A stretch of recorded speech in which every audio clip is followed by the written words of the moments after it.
চীন কি বাংলাদেশের মৌলবাদী শক্তিকে, উগ্রবাদী জঙ্গি শক্তিকে হস্তগত করতে চাইতেছে? চীন কি বাংলাদেশের উগ্রবাদী জঙ্গি শক্তিকে হাতে করিয়া ভারতকে মোকাবেলা করতে চাইতেছে বা ভারতে বিশৃঙ্খলা সৃষ্টি করতে চাইতেছে? ঘটনা দৃষ্টি মনে হইতেছে যে চীন এই বাংলাদেশের জঙ্গি গোষ্ঠীকে দিয়া ভারতে জঙ্গি হামলা চালানোর একটা ছক আঁকতেছে তারা। শুধু এটাই না, যে বাংলাদেশের এই মৌলবাদী শক্তির উপরে ভর করিয়া বাংলাদেশেও একটা প্রভাব বিস্তার করতে চাইতেছে। যেমন যে গোষ্ঠীটা সবচেয়ে বেশি ভারত বিদ্বেষী, আমি আরো স্পষ্ট করিয়া বলি, পাকিপন্থী যারা রাজাকার, আলবদর, আল শামস বা তাদের উত্তরসূরি, যারা চরমভাবে ভারত বিদ্বেষী, চীন এখন তাদেরকে কবজায় নিয়ে আসতেছে। গত 5ই আগস্ট অভ্যুত্থানের পরে শেখ হাসিনা এবং আওয়ামী লীগ এখন রাজনীতি থেকে মাইনাস।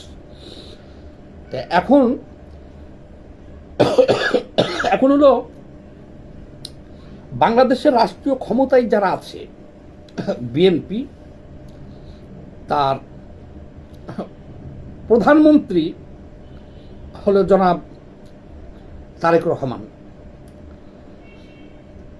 এরা মোটামুটি ভারতের সাথে একটা কম্প্রোমাইজ করে ফেলছে। ভারত থেকে এখন এই যেখানে বাংলাদেশের দুঃসময়ে ভারত থেকে তেল আসতেছে, ডিজেল আসতেছে, চাল আসতেছে, এবং অনেকেই এটা বলাবলি করতেছে যে তারেক রহমান লন্ডন থেকে যে ফিরছে, এই ফেরার পিছনে ইন্ডিয়ার সাথে একটা কম্প্রোমাইজ করে আসছে। তো যাক, গোপন খবর গোপনই থাক, কিন্তু এইটা আমরা বুঝতে পারি যে বর্তমান সরকার, বিএনপি সরকার, ভারতের সাথে একটা ভালো সম্পর্ক করেই এখন চলতেছে। যেমন বাংলাদেশের পররাষ্ট্রমন্ত্রী সেখানে যাইতেছে, ঘন ঘন পররাষ্ট্র সচিব যাইতেছে। এই দেখেন, এই মধ্যপ্রাচ্যের যুদ্ধের কারণে সারা বিশ্বের তেলের হাহাকার, এমন সময়ে ভারত থেকে ডিজেল দিতে চাইছে ভারত। সেই ডিজেল অলরেডি যে পাইপলাইন করে গেছিল শেখ হাসিনা, 120 কিলোমিটার দিনাজপুর থেকে শুরু করে ভারত পর্যন্ত, সেই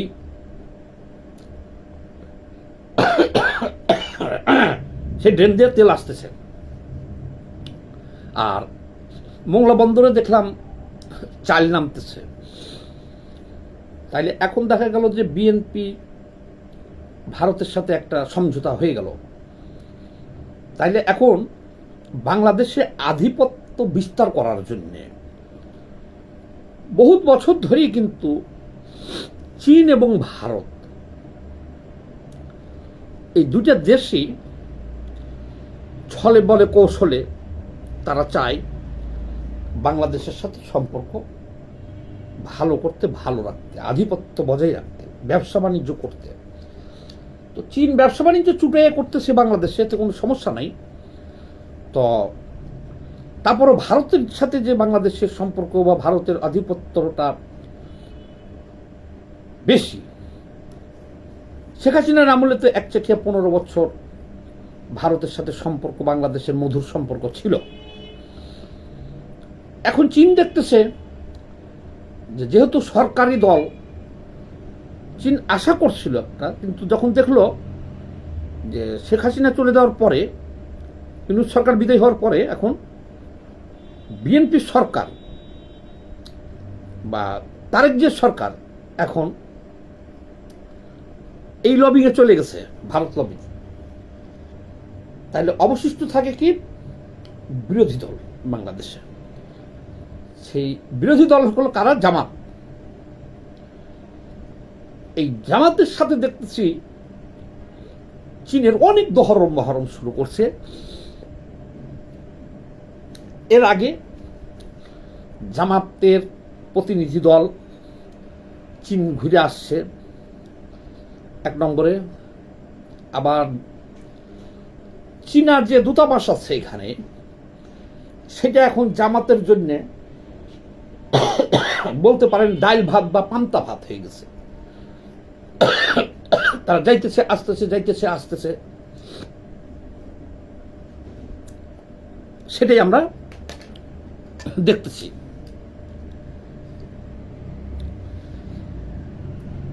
এমন সময় আমরা দেখলাম কি, আজকে প্রায় 1000 লোকরে অনেক ত্রাণ সামগ্রী ঈদ উপহার দিয়েছেন চীন। কিন্তু এটা দিছে কার মাধ্যমে? জামায়াতের আমির শফিকুর রহমানের মাধ্যমে। শফিকুর রহমানের নির্বাচনী এলাকায়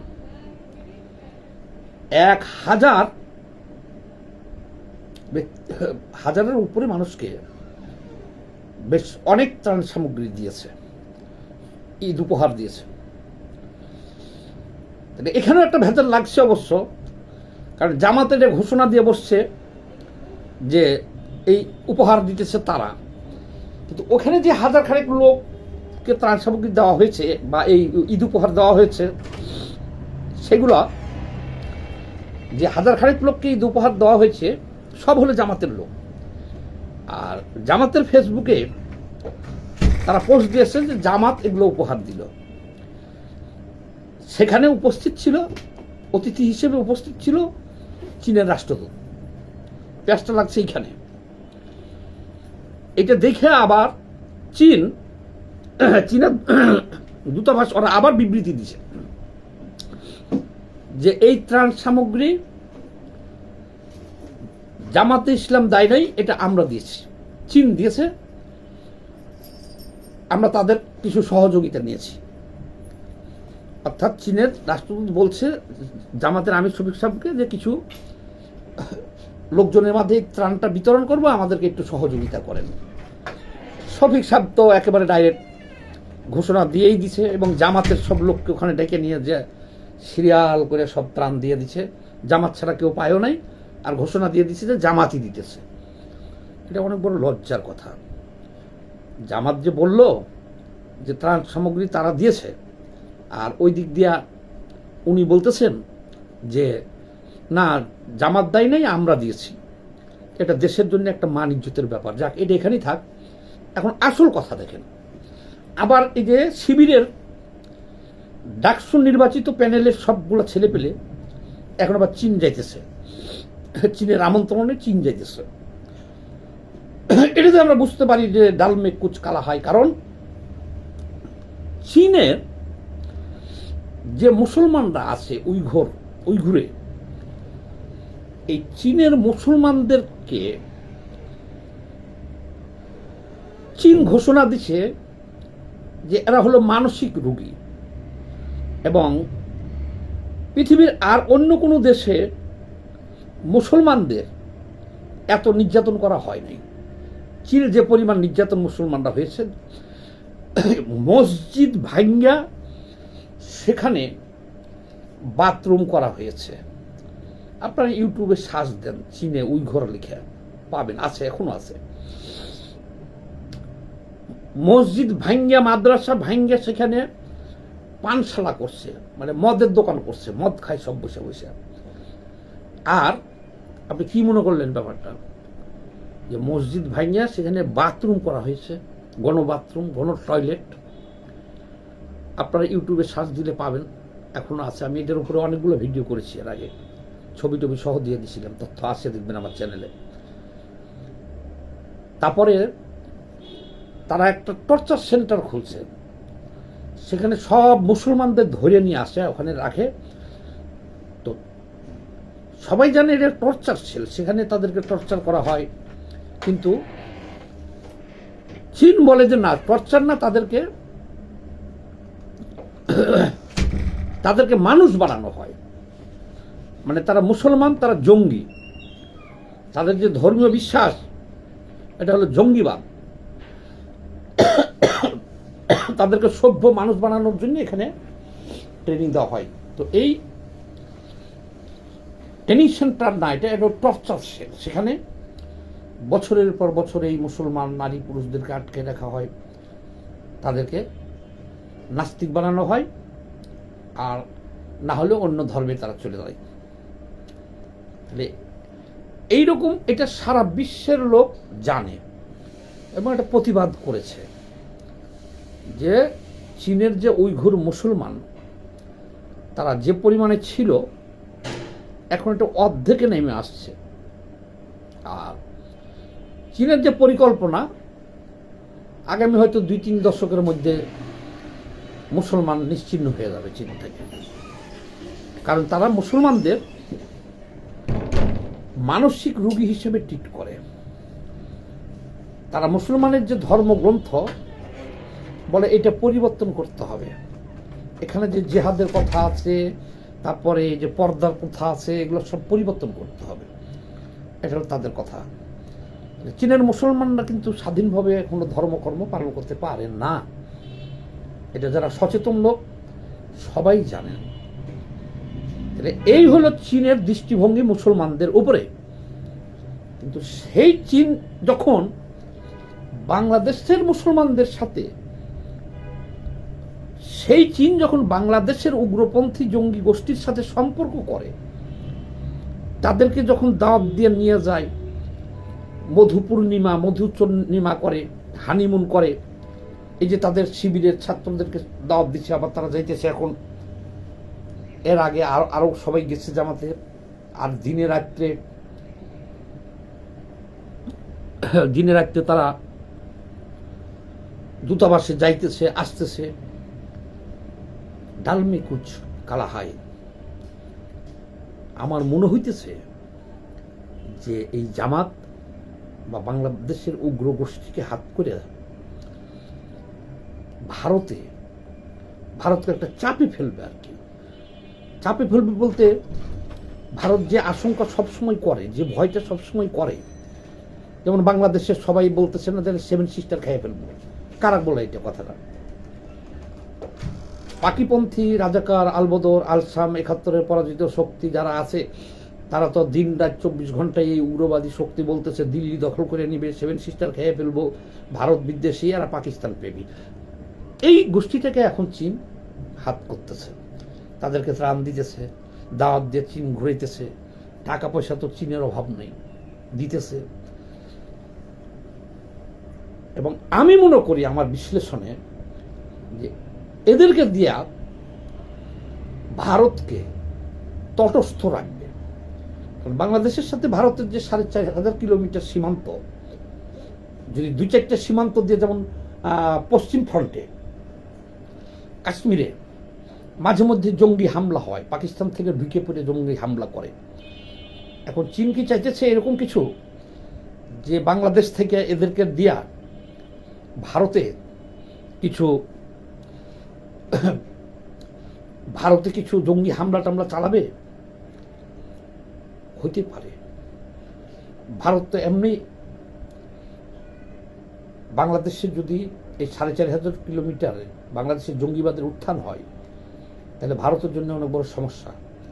কারণ ওই এক ফ্রন্ট দিয়েই, কাশ্মীর দিয়েই, পশ্চিম পাকিস্তানের মাঝে মধ্যেই ভারতের জঙ্গি হামলা হইতেছে। দেখেন না কিছুদিন আগে বনগাঁওতে কতজনকে মেরে ফেলছে, দিল্লিতে কয়েকদিন আগে একটা জঙ্গি হামলা হয়েছে।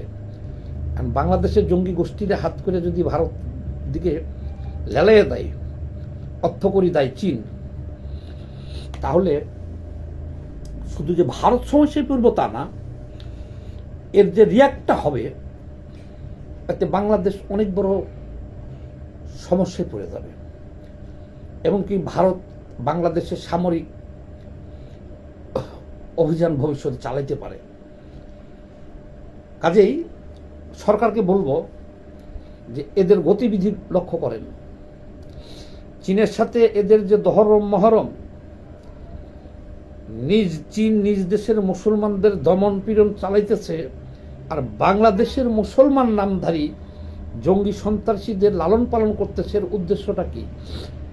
যদি উদ্দেশ্য তাই হয়, তাহলে ভবিষ্যতে কিন্তু ভারত বাংলাদেশে সামরিক অভিযান চালাবে, আমাদের দেশটা একটা সমস্যায় পড়ে যাবে, যুদ্ধে জড়াইয়ে যাবে।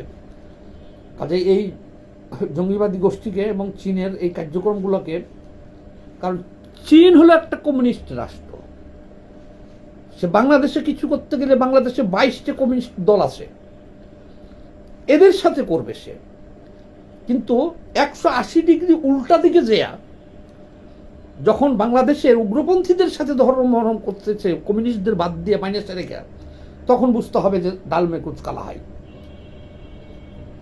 যদি সরকার এখন থেকে এদের গতিবিধি নজরদারি না করে, তাহলে ভবিষ্যতে আমরা ভারতের সাথে সম্পর্ক আবার খারাপ হবে। শুধু খারাপ হবে এটাই না, ভারতের সাথে একটা যুদ্ধ অনিবার্য হয়ে দাঁড়াবে। সবাই ভালো থাকেন, ভিডিওটা বেশি বেশি শেয়ার দিয়েন।